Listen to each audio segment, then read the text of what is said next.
अब हम galvanic cell को डिटेल में समझते हैं। डैनियल सेल गैल्वेनिक सेल का ही एक एग्जाम्पल है।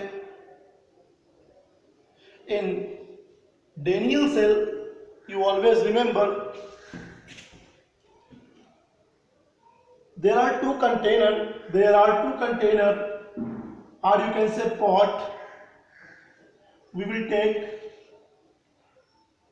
okay, where zinc electrode, this is the zinc electrode, is placed in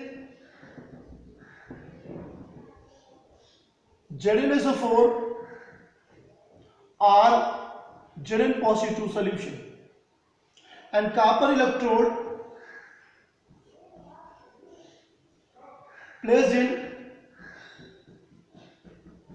CuSO4 or Cu plus 2 solution. Cu plus 2 solution.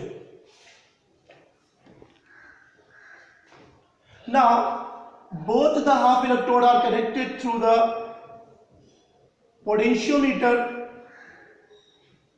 Both the half electrodes are connected through the potentiometer. This is the potentiometer. In some cases you can use voltmeter also.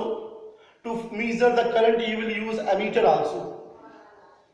And both the half cells, I will tell you later what is half cell, will connected through the salt bridge. Will connected through the salt bridge. Now again I am telling you, the zinc is placed in zinc sulfate solution or Zn plus 2 solution. Copper is placed in copper positive 2 solution or copper sulfate solution. Both the half cell, these are half cell. Why these are half cell I will tell you later. Both the half cell are connected through the salt bridge. I will tell you later what is salt bridge also. Through the salt bridge, and both the electrodes are connected to the potentiometer. This is potentiometer.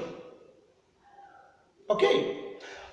In galvanic cell you remember, or in a Daniell cell you remember chemical reaction. The oxidation takes place on zinc electrodes, means anode. So Zn gives Zn plus 2 electrons, and the reduction takes place on copper electrodes or copper positive, you can say. This electron is captured by, this is reduction reaction, so this will give you copper.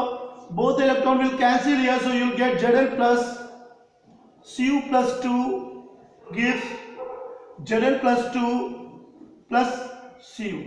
Now zinc is solid, copper is aqueous, Zn positive is aqueous, and copper is again solid.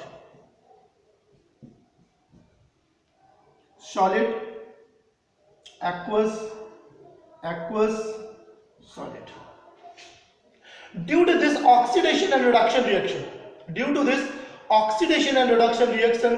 the electron will transfer from this zinc to the electron is removing from zinc cell now. So when the electron will removing from the zinc cell, the electron will flow from zinc cells to what? Copper half cell. Zinc half cells to copper half cell, the electron will start flowing.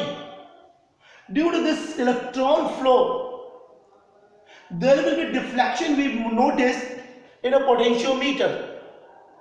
This deflection in a potentiometer is due to develop the potential difference.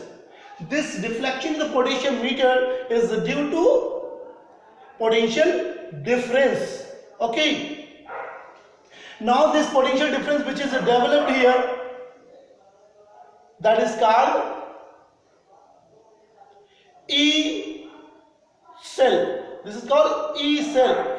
But when we are, you remember I am talking E cell. But when the cell is operating in a standard condition, like 298 Kelvin temperature, 1 atmospheric pressure, and if the concentration of both the electrolytes, copper sulfate and zinc sulfate, is 1 molar concentration, at that particular time, what potential difference we will get here? that will be standard EMF or standard electrode potential. In normal condition, when we are not talking about the standard condition like 298 Kelvin temperature, 1 atmosphere pressure and 1 molar concentration solution, that time it will be EMF only. This time this will be EMF only. It will not be E naught. E naught is a standard. But when we are taking standard condition 298 Kelvin, 1 molar concentration and 1 atmosphere pressure, it will be standard electrode potential or cell potential or standard cell potential. Why it is called cell potential? Because the oxidation and reduction reaction both are taking place here. When the oxidation and reduction reaction both are taking place in any device, the cell will be there, and in this cell it will be the cell potential. Getting me? So due to the oxidation and reduction reaction, electron will transfer from zinc to copper. Zinc half cells to the copper half cell. That's why the current flow will start from what? Current will flow from copper to zinc. Okay, clear? This is a galvanic cell. This is a galvanic cell. This is an example of galvanic cell because when we are talking about the zinc and copper, in a zinc sulfate and copper sulfate, it will be Daniell cell.